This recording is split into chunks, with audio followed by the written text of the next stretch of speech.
आगे एक गड्ढा है, ध्यान से। आगे एक पुल है, आगे एक पुलिस वाला खड़ा है, तो दूसरे रास्ते से चले जाओ। आगे एक पेट्रोल पंप है, वहाँ पर पेट्रोल ले लेना। आगे एक अच्छा होटल है, वहाँ खा लेना। तो ऐसे सेंटेंसेस को इंग्लिश में बोलने के लिए किस स्ट्रक्चर का यूज किया जाता है? स्ट्रक्चर थोड़ा आसान है, लेकिन स्ट्रक्चर जानने से पहले हम लोग जानते हैं आगे।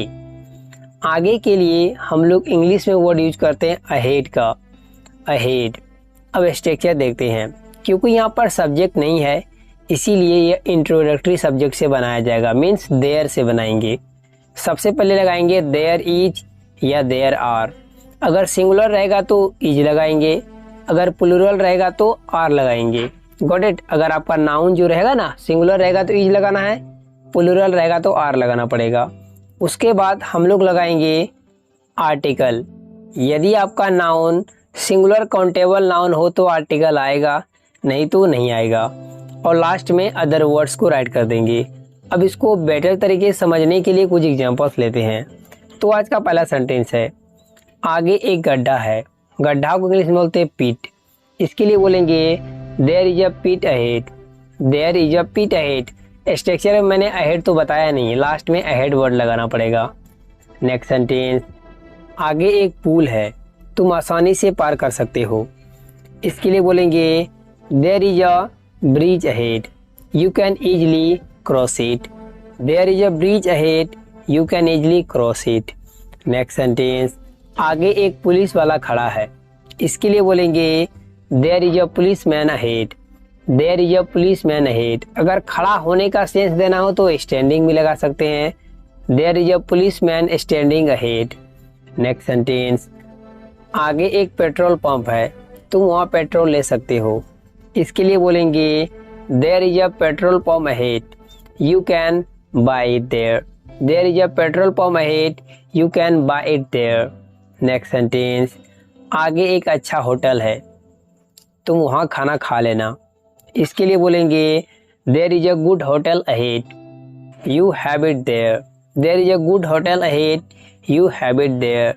You can have it there भी कर सकते हैं, मीन्स ईट का मतलब फूड, ईट की जगह फूड भी लगा सकते हैं। There is a good hotel ahead, you have eat food there, और you can have eat food there. दोस्तों, इससे जुड़े मैं आपको एक संदेश दे रहा हूँ, उसको ट्रांसलेट कीजिए कमेंट बॉक्स में। If you make any mistake then I correct it. Hello everyone, this is Mukesh.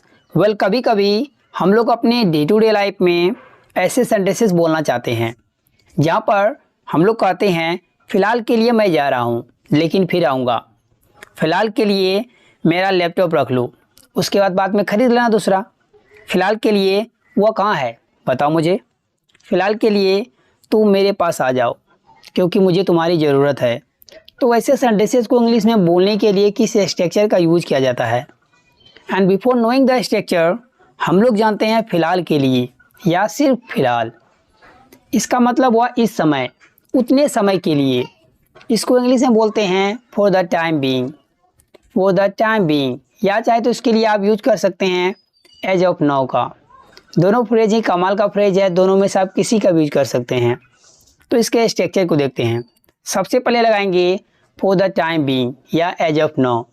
उसके बाद एक छोटा सा कमा लिखने के बाद सेंटेंस, जो भी आप सेंटेंस बोलना चाहते हैं। उसके बाद आपको फिर सेंटेंस बोलना हो तो और एक सेंटेंस लगा दीजिए कोई कंजक्शन के साथ, बिकॉज कंजक्शन दो सेंटेंसेस को जोड़ने का काम करता है। तो आज का पहला सेंटेंस है, फ़िलहाल के लिए मैं जा रहा हूँ लेकिन फिर आऊँगा। इस सेंटेंस के लिए बोलेंगे for the time being I am leaving या I am going but I will be back again, या नहीं तो I will come again.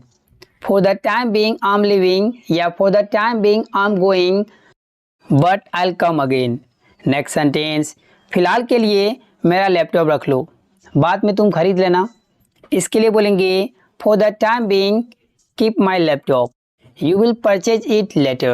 For the time being keep my laptop, you will purchase it later या you will buy it later. Next sentence, फिलहाल के लिए वह कहाँ है बताओ मुझे। इस सेंटेंस के लिए बोलेंगे for the time being where is he, tell me. For the time being where is he, tell me. As of now से बना सकते हैं as of now where is he, tell me या इन्फॉर्म मी। Next sentence, फिलहाल तुम मेरे पास आ जाओ क्योंकि मुझे तुम्हारी ज़रूरत है।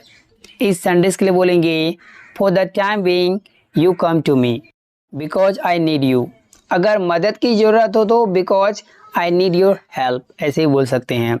For the time being you come to me because I need you, या नहीं तो कह सकते हैं as of now come to me because I need you. यहाँ पर तुम मेरे पास आ जाओ इंपेरेटिव सेंटेंस है, इसीलिए सब्जेक्ट हटा भी सकते हैं। हे दोस्तों, this is Mukesh.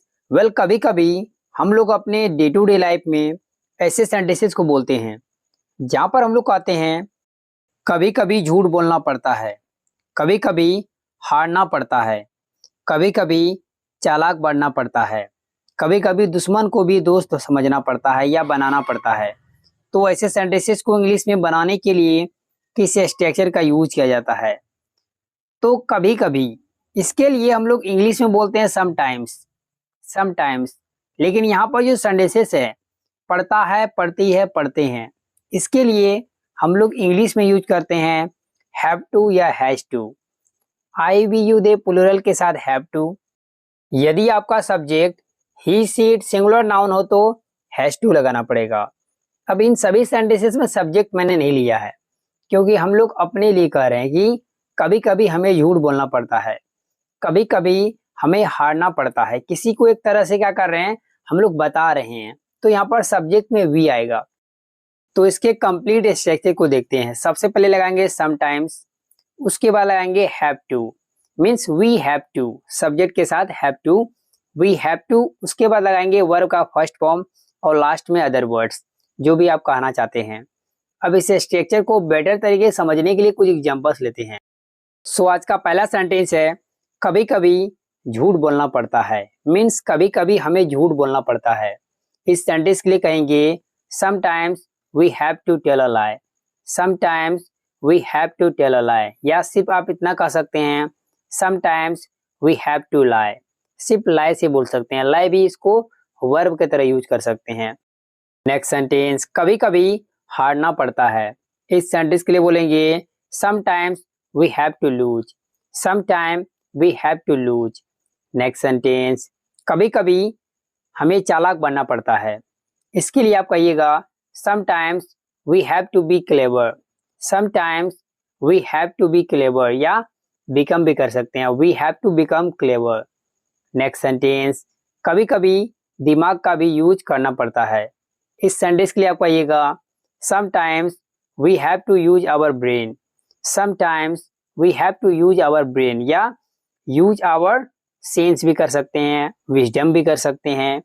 Next sentence, कभी कभी हमें अपने दुश्मनों को भी दोस्त समझना पड़ता है, मीन्स या दोस्त मानना पड़ता है। इस सेंटेंस के लिए बोलेंगे sometimes we have to consider our enemy as a friend, sometimes we have to consider our enemy as a friend.